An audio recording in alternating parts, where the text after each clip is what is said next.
하나님께서 성전을 어, 솔로몬을 통하여 지으셨죠. 그 성전을 지으신 이유가 여러분 27절의 말씀을 보면 하나님이 참으로 땅에 거하시리까. 우리는 주님을 위해서 성전을 짓는다고 생각을 하잖아요. 근데 주님을 위한 성전이 아니라니까요. 우리를 위한 성전이에요. 우리를 위한 성전. 하나님이 참으로 땅에 거하시리까. 하늘과 하늘들의 하늘이라도 주를 용납하지 못하겠거든. 땅에 있는 성전이라야, 사람으로 지은 그 한계적인 성전, 그 건축물 가운데 하나님을 우리가 감히 담을 수 있겠습니까? 하늘들의 그 하늘에 모든 영광으로 된 것으로 지어버린 그 하늘의 성전이라도 하나님의 영광을 다 담지 못할 것입니다라는, 우리 손으로 지은 성전으로 하나님이 감히 거하실 만한 곳이 되겠습니까? 이런 고백이죠. 28절, 29절, 30절 우리 같이 읽을게요. 성전을 지어 우리 가운데 짓도록 허락하신 그 이유가요, 28절, 29절, 30절입니다. 원래 쭉 나오거든요. 이 세 구절만 읽겠습니다. 시작. 그러나 내 하나님 여호와여, 주의 종의 기도와 간구를 돌아보시며 이 종이 오늘 주 앞에서 부르짖음과 비는 기도를 들으시옵소서. 주께서 전에 말씀하시기를 내 이름이 거기 있으리라 하신 곳 이 성전을 향하여 주의 눈이 주야로 보시오며 주의 종이 이곳을 향하여 비는 기도를 들으시옵소서. 주의 종과 주의 백성 이스라엘이 이곳을 향하여 기도할 때에 주는 그 간구함을 들으시되 주께서 계신 곳 하늘에서 들으시고 들으시사 사하여 주옵소서. 이스라엘 백성들이 끊임없이 이방 민족 가운데 포로로 끌려가잖아요. 포로 이방 땅에 있을 때 이스라엘 백성들은 예루살렘 성전이 있는 곳을 향하여 성전을 바라보면서 기도했다고요. 하나님 우리와 함께 해 주십시오. 또한 하나님 앞에 범죄한 것이 있다면 주님 사하여 주십시오. 하나님이 이 모진 고난의 시간 주님 우리와 함께 해주시고 우리를 지켜주십시오. 끊임없이 그들이 포로로 이방 땅에서 성전을 향하여 기도했다고요. 왜요? 성전을 향하여 기도할 때에 주여 주의 종이 이곳을 향하여 이 성전을 향하여 비는 기도를 들어주시옵소서. 그러니까 우리가 만날 하나님은 시간과 공간을 초월하여 계신 하나님이세요. 근데 우리는 시간과 공간의 한계 속에 늘 매여 있는 사람들 아니겠습니까? 그래서 시간과 공간 안에 매여 있는 우리에게 우리가 드리는 그 기도에 응답하시고, 그러니까 우리의 필요에 의해서 성전이 지어졌다라고 하는 것이에요. 일단 이거부터 말씀을 드리고요. 오늘 말씀은 이 성전의 의미가 뭔지에 대해서 좀 말씀을 나누고요. 그 다음에 성전의 회복의 의미는 또 무엇인가, 성전의 비전은 무엇인가, 이것은 다음 주에 말씀을 두 차례 걸쳐서 이 4과 말씀을 진행하도록 하겠습니다. 두 개를 같이 하려고 하니까 시간이 너무 부족해서 촉박해서 좀 이렇게 내용을 좀 나눠야 될 내용을 나누지 못할까 봐 이렇게 두 부분으로 함께 말씀을 나눠서 해보도록 하겠습니다. 하나님은요 자신을 두 가지 의미의 모습으로 우리에게 나타나셨습니다. 하나님은 모든 것의 시작이 되세요. 그러니까 하나님은 자신의 이름을 말씀해 주신 적이 있죠. 여호와 하나님은 스스로 계시는 하나님이라고 우리에게 말씀하셨어요. 스스로 계시는 하나님이다. 자존적 존재 이렇게 얘기를 하는 거예요.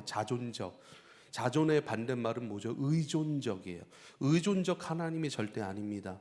의존적이라고 하는 말은요, 다른 것에 영향을 받는 거예요. 다른 것에 명령을 받거나, 다른 것이 위협하면 위협을 받거나, 다른 것이 사랑하면 사랑을 받거나 아니에요. 그러니까 하나님은 어떤 것에 의해 흔들리거나 변하시거나 영향을 받으셔서 힘들어지시거나 그런 분이 전혀 아닙니다. 하나님은 스스로 계시는 분이시고 자존하시는 분이시고 모든 것의 시작이신 분이십니다. 그래서 하나님은요, 자신을 하나님께서 성경을 통해 나타내 주신 것, 계시하신 것이라고 말하죠. 성경 통해 계시하신 것 외에는 우리가 하나님을 어떤 분이신지 알 도리가 없다는 거예요. 나는 스스로 있는 자니라 이렇게 말씀하세요. 이 말뜻이 뭐냐면 내가 누구인들 너희들에게 설명해도 너희가 그것을 알아들을 수 있겠느냐라고 얘기를 하는 거예요. 사람이 철학이라고 하는 것이 있죠. 생각이라고 하는 것이 있죠. 하나님은요, 철학 너머에 계신 하나님이고 생각 너머에 계신 하나님이에요. 그러니까 우리의 철학, 어떤 사물을 이해하고 정의하고 그것을 내 삶의 유익으로 가져오는 하나의 어떤 생각의 틀, 철학, 우리의 철학의 범위가 이만큼이에요. 그 철학자들의 깊은 고뇌 속에서 요만큼 철학이던 것이 이만큼 길이 넓혀졌으면 우리 이만큼의 생각의 틀, 이것만큼께는 하나님을 이해할 수가 없는 거예요. 그러니까 우리가 볼 수 있는 사이즈가 이만큼밖에 되지 않는 거예요. 우리의 생각, 우리의 철학, 우리의 어떤 이론적인 것들, 개념적인 것들, 우리의 틀이 이만큼 넓어졌다고 해서 모든 것이고 모든 것의 시작이신 하나님을 우리는 알 수가 없어요. 고작 우리는 이렇게. 그런데요, 성경을 문자로 이해하면 문자 안에 갇혀버린 하나님이 돼버리거든요.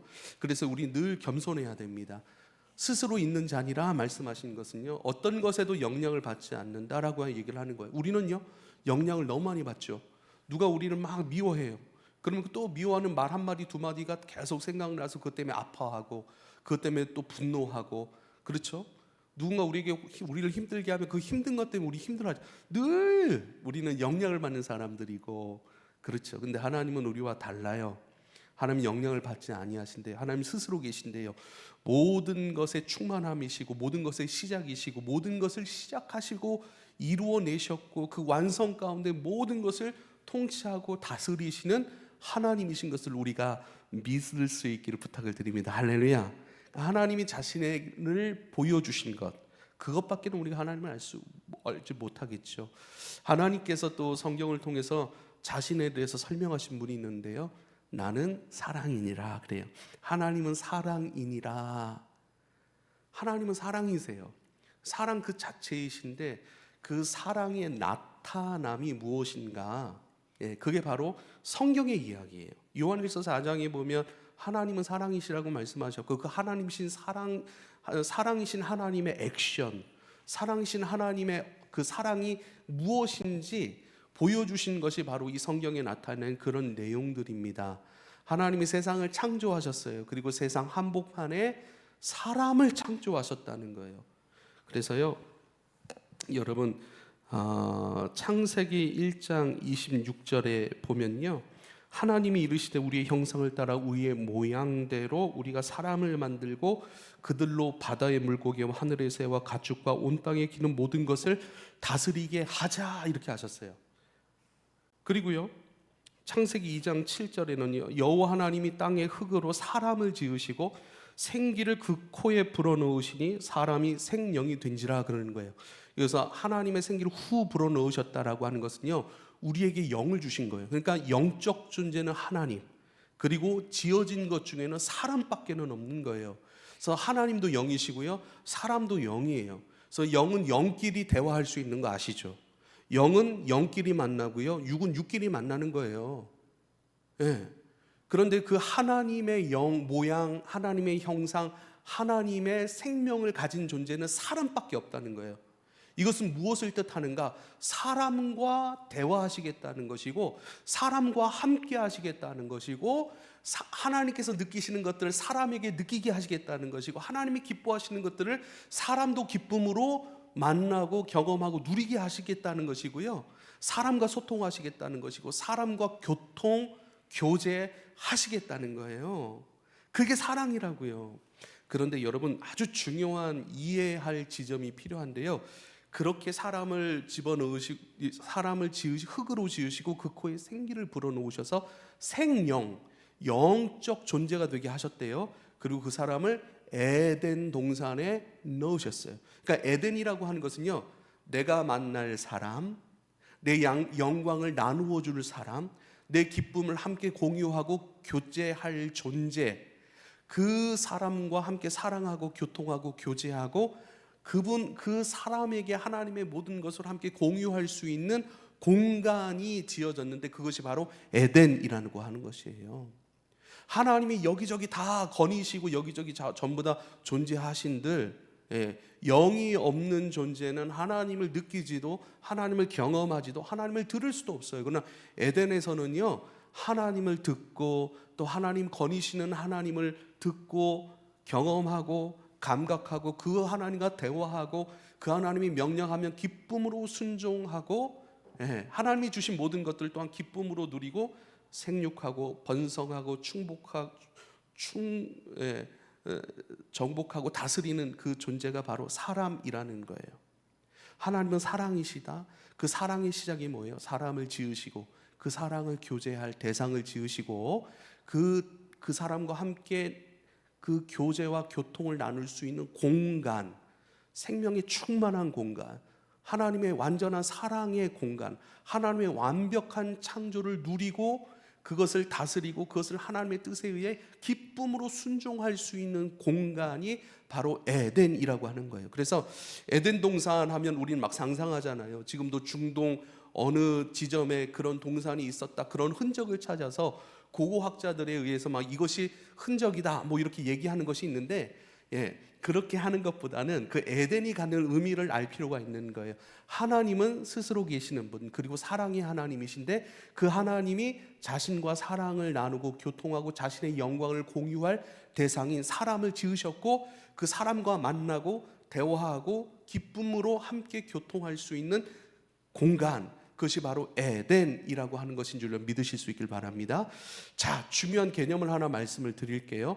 그럼 에덴 동산 중앙에 나무가 있었는데 그 에덴 동산 중앙의 나무 중에 하나가 생명나무라고 하는 것이고, 그 생명나무는 예수 그리스도를 의미합니다. 그것을 다음번에 좀 기회가 있을 때 좀 더 풀어낼 수 있도록 할게요. 그리고 선악을 알게 하는 실과가 있었어요. 선악과라고 얘기를 하죠. 여러분, 하나님께서 왜 선악과를 만들어 놓으셨을까? 이게 오늘 말씀을 이해하는데 너무나도 중요한 것이고, 우리의 신앙생활, 하나님 앞에 순종하는 신앙생활에 있어서 아주 중요한 개념입니다. 선악과를 왜 만들어 놓으셨을까요? 어떤 사람은 그렇게 얘기하겠죠. 괜히 선악과 만들어 놓으셔서 괜히 우리를 잡으려고 하는 우리를 넘어뜨리려고 하는 그런 그런 장치를 마련해 놓으셔 우리로 하여금 선악과 따먹게 하시고, 그 선악과를 따먹은 즉 어떻게 해요? 우리가 하나님 앞에 불순종하여 타락하여 에덴에서 떠난 존재로 그렇게 오해하는 경우가 많이 있습니다. 근데 하나님은 어떤 하나님이요? 사랑의 하나님이라고요. 근데 그 사랑의 대상이 누구라고요? 자신의 모양과 형상과 자신의 영으로 지어진 유일한 존재 사람, 그 사람과 함께 기쁨을 나누고 그의 영광을 공유하는 대상으로서의 사람이라고요. 근데 이렇게 사랑하시고 이렇게 하나님의 영광을 함께 그 기쁨을 나누려고 하는 그 대상을 넘어뜨리려고 선악과를 만들어 놓으셨겠습니까? 아니라는 거예요. 근데요, 하나님은 사랑이시라. 여기에 단서가 있는 거예요. 사랑이신 하나님, 사랑은 뭐냐면요, 사랑은 강제적으로 만들어가는 것이 없어요. 사랑은 인격적인 거예요. 만약에 제가 우리 예찬 형제에게 프로그래밍 해놓는 거예요. 권예찬은 김대열 목사에게 무조건 순종한다, 이걸 프로그래밍 해놨어요. 그러면 막 제가 뭘 얘기할 때마다 너 나 사랑해, 그러면 마음으로 우러나 진정한 기쁨으로서의 반응이 사랑이 아니라 프로그램 입력된 대로 사랑합니다, 그리고 막 맛있는 것도 갖다 주고 시키는 일을 다 해버려요. 그럼 그게 진정한 사랑이겠습니까? 아니에요. 그건 사랑이 아니죠. 강압적이고 어떤 그 조건적인 것으로 사랑하게 만들어 버린 것이죠. 이거는 사랑이라고 부를 수가 없겠죠. 노예나 다름없겠죠. 로봇이나 다름없는 거예요. 그런데요, 순종은요, 강압적인 것에 의해 순종이 아니고, 사랑은요, 강제적인 것으로서의 사랑이라고 하는 것은 존재하지 않습니다.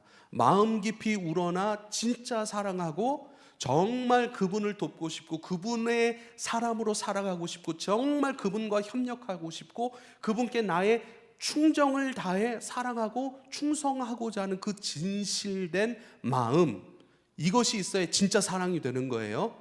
그런데요, 선악과는 뭐냐면요, 너 나 사랑해야 돼, 너 나에게 충성해야 돼 라고 입력하신 것이 아니라 우리로 하여금 너 이거 먹지 마 라고 말씀하신 그 하나님의 말씀을 기억하고 지키면서 지키면서 진짜 하나님을 사랑하고 진짜 아름다운 순종으로서의 삶으로 주님 앞에 나아가고 주님을 경외하고 주님을 높일 수 있는 진정한 존귀한 존재로 될 수 있는 선택지를 주신 거예요.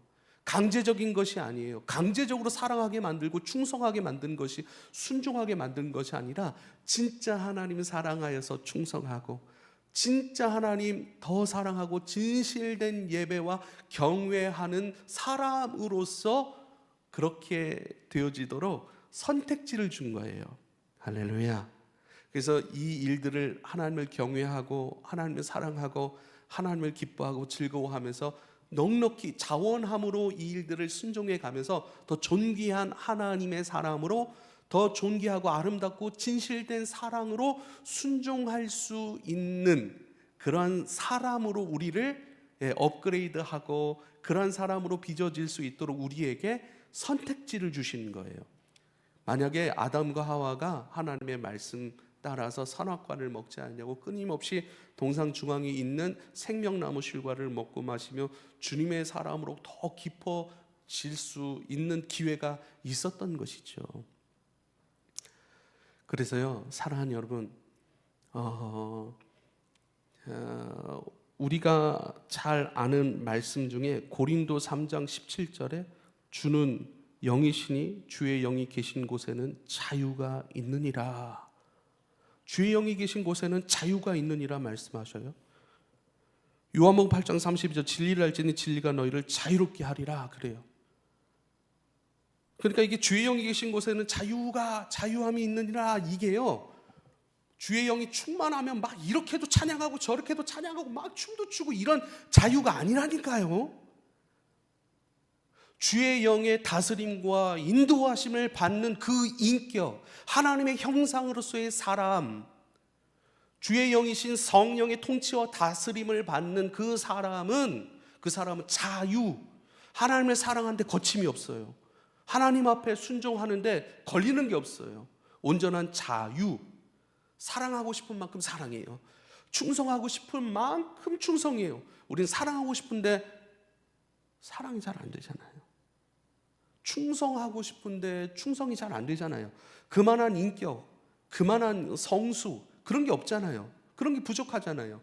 그런데요, 하나님을 사랑하고 싶은 만큼 사랑하게 하고 진리의 말씀 가운데 순종하고 싶은 만큼 순종해요. 말씀은 순종하고 싶지만 그렇게 살지 못하는 것이 우리의 현실이잖아요. 그래서 끊임없이 성령을 초청하고 성령을 의지하고 성령 안에서 그의 다스림 가운데 살아야 되는 것이 이 땅에서의 우리의 삶인 것을 꼭 기억할 수 있기를 부탁을 드립니다.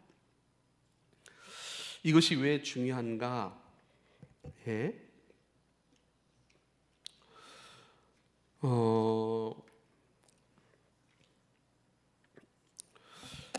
창세기 2장 7절에 하나님께서 땅의 흙으로 사람을 지으셨다라고 말씀하시고 생기를 그 코에 불어넣으셨다. 그리고 사람은 생명이 되었다라고 말씀하고 있습니다. 예수님께서 십자가에 죽으시고 부활하신 후에 제자들에게 나타나신 사건에서 요한복음 이렇게 설명하고 있습니다. 요한복음 20장 19절로 22절 말씀입니다.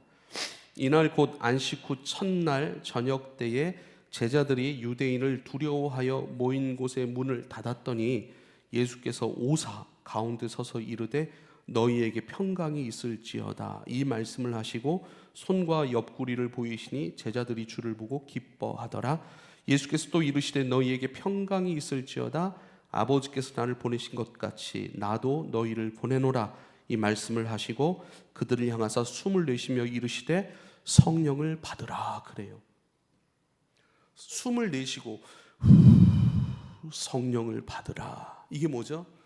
부활의 영을 이때 받은 거예요. 제자들이 예수님의 부활의 영을 마치 흙으로 사람을 지어내시고 그 코에 생기를 불어넣듯이 부활하신 예수 그리스도께서 이들 가운데 나타나시고, 아니 예수를 부활하셨대요. 무덤에 더 이상 없대요.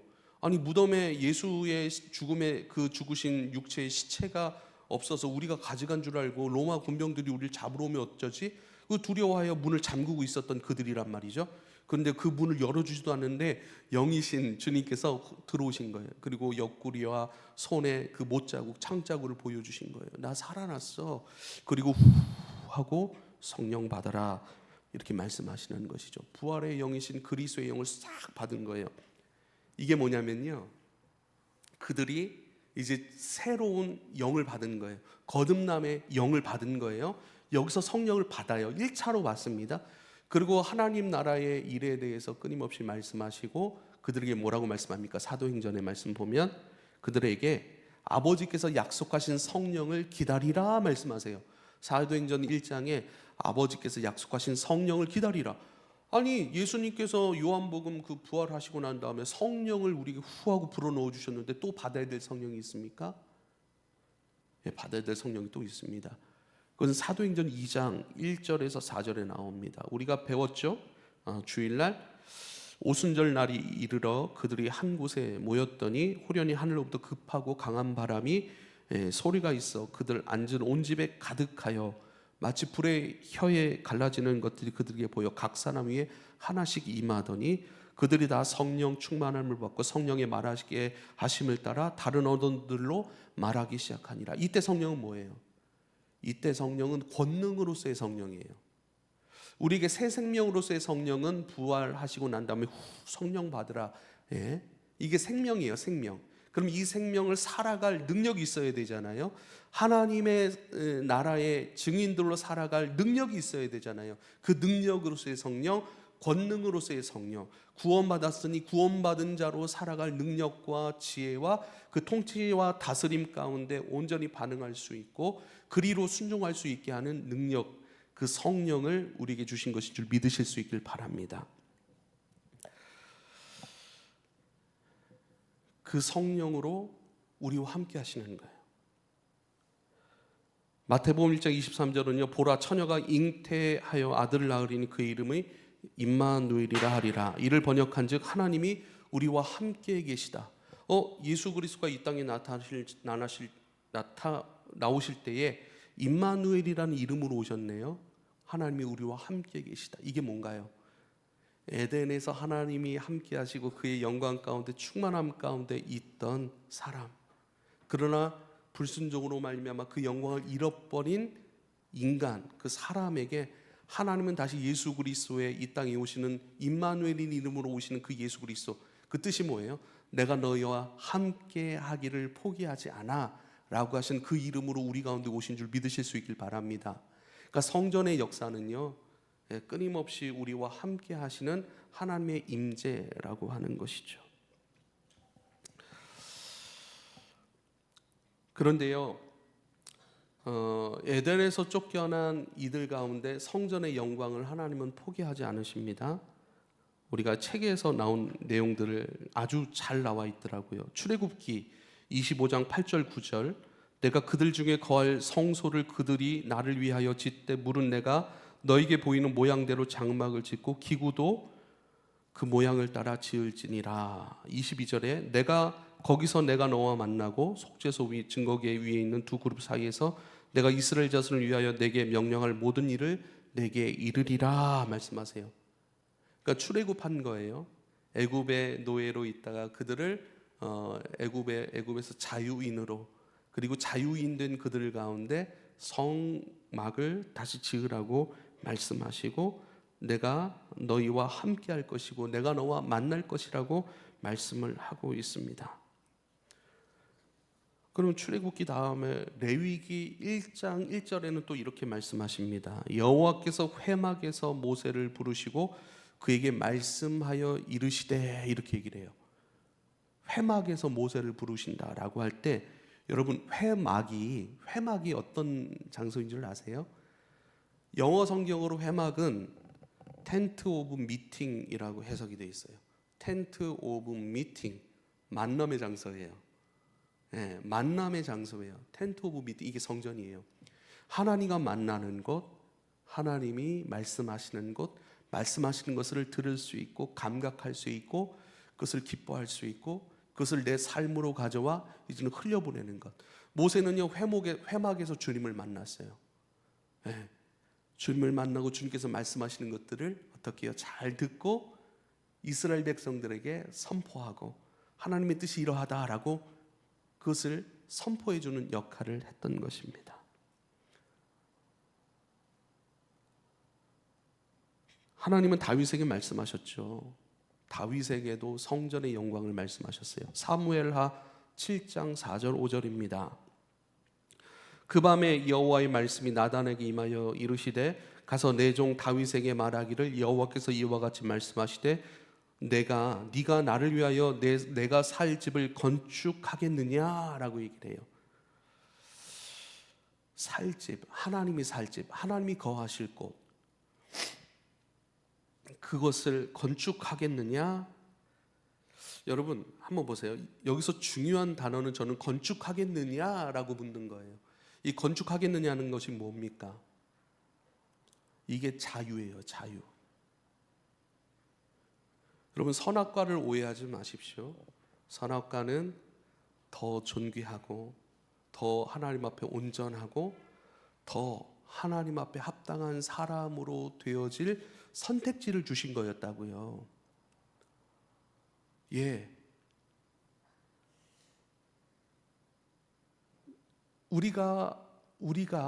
우리 이스라엘 백성들이 복을 얻기 위해서 이 성전을 짓겠습니다.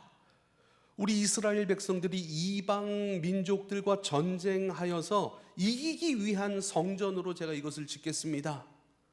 하나님 이것 성전 지으면 하나님이 기쁘시죠? 하나님 기쁘시고 기뻐하시면 우리에게 복을 내주실 것이죠? 어떤 강제적인 것이고 어떤 조건적인 것으로 이 집을 짓는 게 아니에요. 너 내 집 건축할래? 이게 뭐예요? 그 속에서 우러나오는 진정한 사랑으로 내가 하나님과 만나길 원하고 하나님께서 우리를 지으셨던 그 회복의 처음 모습 그대로의 사랑으로 주님과 교제하고 교통하고 주님을 원하고 주님의 사람으로 살아가는 그 기쁨과 영광 가운데 내가 진짜 하나님을 위한 그 성전을 짓길 원합니다 라고 하는 자원함의 성전, 사랑으로서의 성전이라는 거예요. 너 진짜 나 사랑해? 라고 묻는 거예요. 나 너에게 복을 주지 않더라도 너 나 사랑해? 주님 복과 상관없이 이미 내가 주님 손에 지어졌고 주님 손에 시작된 인생이고 주님의 크신 영광을 내가 보고 듣고 그 안에서 살아가는 것이 복 자체인데 마치 예수님께서 제자들에게 너희들 나 떠날래? 진리의 말씀이 여기 계심에 우리가 어디로 가오리까? 주님 굶어도 좋습니다. 주님 나라의 어떤 귀탱이 한 부분을 맡고 통치하고 다스리는 사람이 되지 않아도 좋습니다. 주님은 진리이시고 진리이신 주님의 말씀이 우리를 살게 하는 말씀이 우리를 존재하게 하시는 그 말씀이 우리를 보호하시고 책임지시고 우리를 너무나도 사랑하시는 하게 하시는 그 말씀이 여기 계시는데 제가 어디로 가겠습니까? 라고 하는 거예요. 그러니까 신앙은 조건, 강압적인 것 이것이 되는 순간 신앙이 안 되는 거예요. 복을 받기 위한 신앙, 잘 되기 위한 신앙, 잘 되기 위한 헌금, 잘 되기 위한 특별 새벽 기도회 이게 아니라니까요. 다음 주에는요 유대인들이 가졌던 성전에 대한 인식에 대해서 말씀을 나눌 거예요. 그게 성전의 회복과 굉장히 관련이 있어요. 스데반 7장으로 가면요 스데반이 설교를 하는데요 성전 이야기가 나와요. 스데반이 성전 얘기를 꺼냅니다. 하나님이 성전을 왜 너희에게 주셨는 줄 알아? 하나님이 율법을 왜 너희한테 주셨는 줄 알아? 그것은 너희들이 율법을 소유하고 성전을 소유했다고 해서 너희들만 특별한 존재가 아니야 라고 말하는 것이거든요. 그래서 율법을 주신 이유와 성전을 주신 그 본래의 의미를 설교하다가 그것에 유대인들이 화가 나고 분노가 나서 스데반을 쳐 죽입니다. 그러니까 어떤 조건적인 것이고 강압적인 방법으로서 성전을 인식하고 소유했던 그들이 완전히 다 드러나 버리는 거예요. 그래서 죽여버리는 거예요. 화가 나서. 그만큼 성전은 중요한 것입니다. 성전을 너희에게 준 것은 맞는데 너희들이 성전을 잘못 사용하고 있고 성전을 잘못 인식하고 있고 성전을 잘못 만나고 있구나. 그러니까 성전을 소유한 게 중요한 것이 아니라 성전으로 살아가 성전의 존재답게 하나님과 교통하고 교제함으로 성전의 존재로서 반응하고 성전의 존재로서 변화되고 회복시키고 섬기는 것으로서의 인생, 그 길로 나아가야 돼라고 말씀하는 거예요.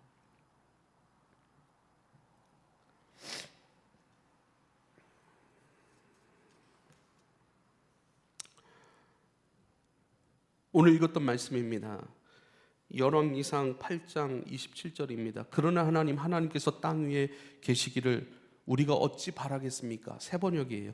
저 하늘 위의 하늘이라도 주님을 모시기에 부족할 터인데 제가 지은 이 성전이야 더 말하여 무엇하겠습니까? 그러나 나의 하나님, 나의 종이 주님의 종들이 드리는 이 기도와 간구를 돌아봐 주십시오.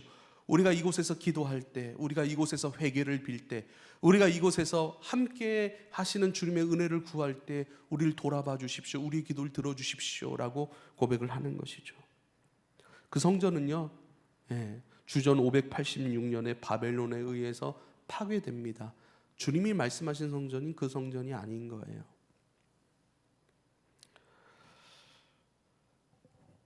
그리고 주님께서는 이제 제자들에게 성전된 의미를 말씀하시죠. 고린도전서 3장 16절입니다. 너희는 너희가 하나님의 성전인 것과 하나님의 성령이 너희 안에 계시는 것을 알지 못하느냐.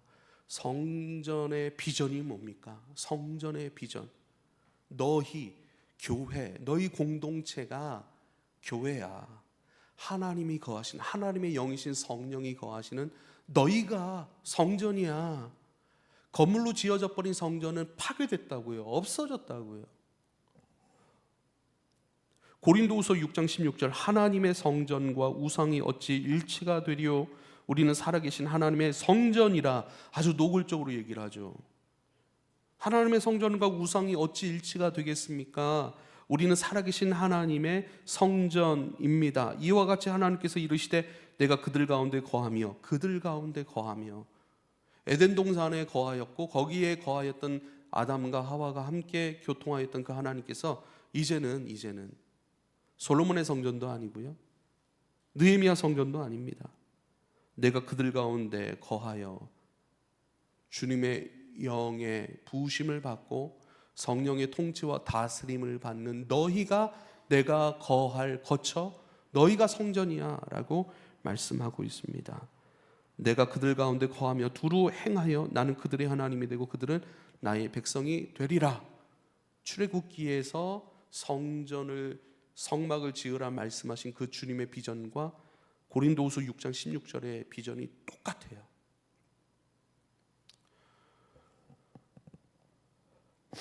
여러분, 하나님의 성전으로 빚어지길 소원하십니까? 하나님이 거하시는 사람, 하나님이 거니시는 사람, 하나님의 소리가 들리는 사람으로 살고자 합니까? 이제는 성령을 통하여서 우리로 하여금 생령이 되게 하셨고 영의 사람이 되게 하셨고 이제는요 끊임없이 동상 중앙에 있는 생명나무가 되시는, 요한복음 6장에는 끊임없이 예수님께서 나는 생명의 떡으로 하늘로부터 내려온 생명의 떡이라고 말씀하셨고 나를 먹어야 구원에 이르른다고 말씀을 하셨어요. 요한복음 14장에도 계속 나를 취하라고 말씀하세요. 이게 생명나무 씨가 되신 예수 그리스도예요. 그러니까 선악을 알게 하는 실과의 열매를 먹지 않고 이건 판단하는 것, 정죄하는 것이라고 말씀을 드렸습니다. 에덴에서 살았던 아담과 하와의 모습이 어땠을까요? 저는 우리 교회가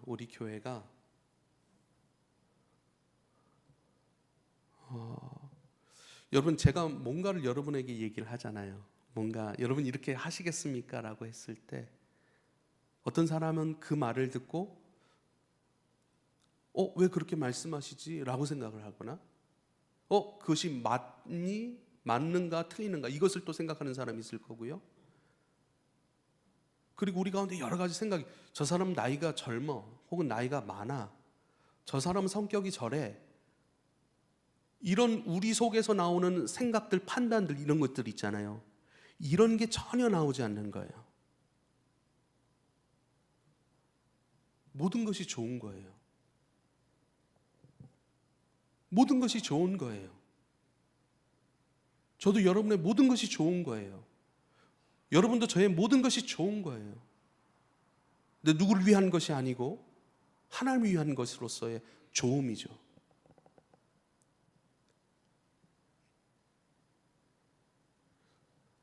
모든 것이 좋은 상태는 또 어떤 상태일까요?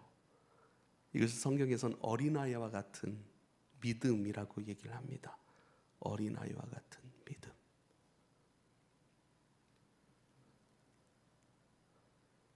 그렇다고 해서 막 무조건 막 좋아야 된다 막 이런 얘기가 아닙니다. 우리는 무조건 다 좋을 수가 없어요. 근데 그 좋지 않은 때문에 시험에 들지 않고요. 좋지 않은 때문에 상처받지 않고요.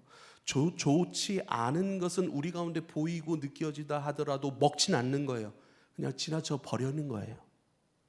모든 것 안에 좋은 것으로 취하는 믿음, 이게 생명나무 실과를 취하는 믿음이에요.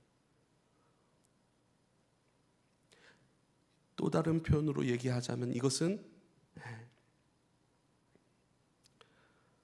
온전한 받아들임, 하나님의 것을 온전히 받아들이고 하나님의 것으로만 살아가고, 그러니까 하나님이 하나님의 것 아닌 것이 분명히 있긴 있습니다만 그것을 내 자리 한켠에 내주지 않는 거예요.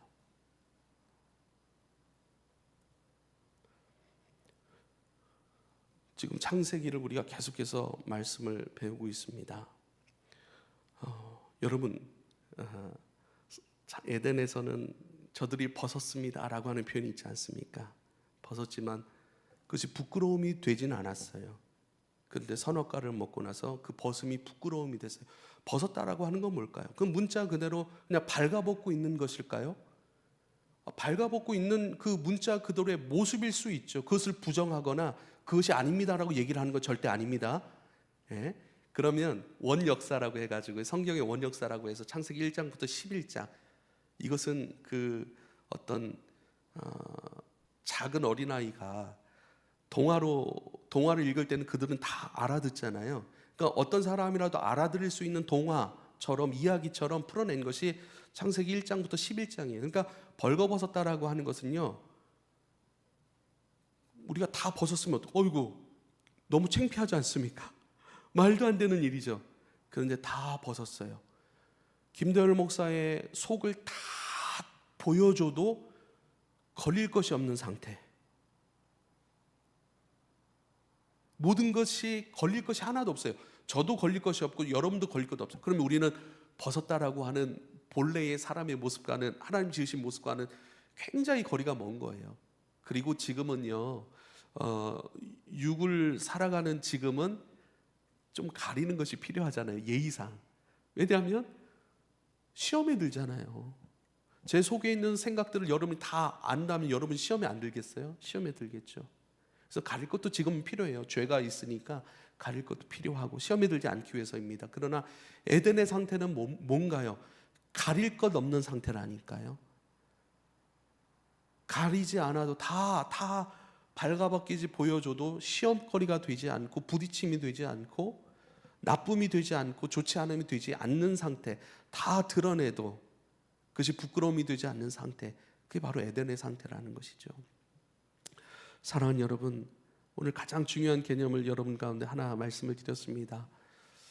성전으로 지음받는 것은요, 선악과를 지나가야 될 문제예요.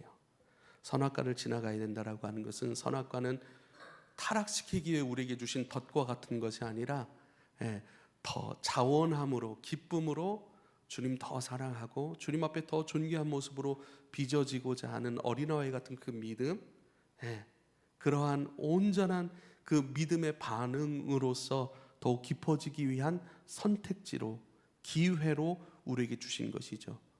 성전으로 지어져가는 저와 여러분은요, 이 마음을 좀 회복해야 됩니다. 자원함으로 하나님의 사랑에 더욱 익숙해져 가고, 또 자원함으로 어떤 조건적이고 강압적인 방식이 아니라 주님을 닮아가기를 기뻐하고, 또 주님을 살아가는 것에 그 영광이 무엇인지 그 맛을 보고 또 그 길을 잃어버리지 않는 그러한 자원함, 그 기뻐함으로 우리가 주님의 거하실 만한 성전으로 차곡차곡 지어져 가기를 축복합니다. 기도하겠습니다. 아버지 하나님, 우리를 위한 성전으로 하나님 허락해 주셨지만 우리 힘과 능력으로 지킬 수 없었고, 또한 본래의 성전의 목적으로 살아가는 것들을 잃어버리고, 또한 성전을 우리의 욕심과 또한 우리 연약함을 가릴 만한 것들로 또 합리화시킬 만한 것들로 사용하게 되었음을 고백합니다. 그러나 건물의 성전이 아니라 주님을 모시고 주님과 교통하고 주님의 임재가 쉬 이루어지는 그 주님의 거니시는 공간으로서의 성전인 그 사람을 지금도 찾으시고 또 지금도 그렇게 이루어 가시는 하나님이신 것을 믿나이다.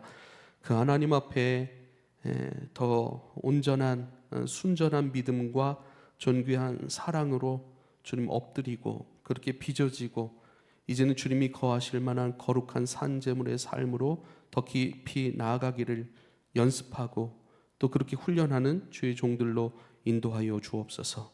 예수님의 이름으로 기도하옵나이다. 아멘.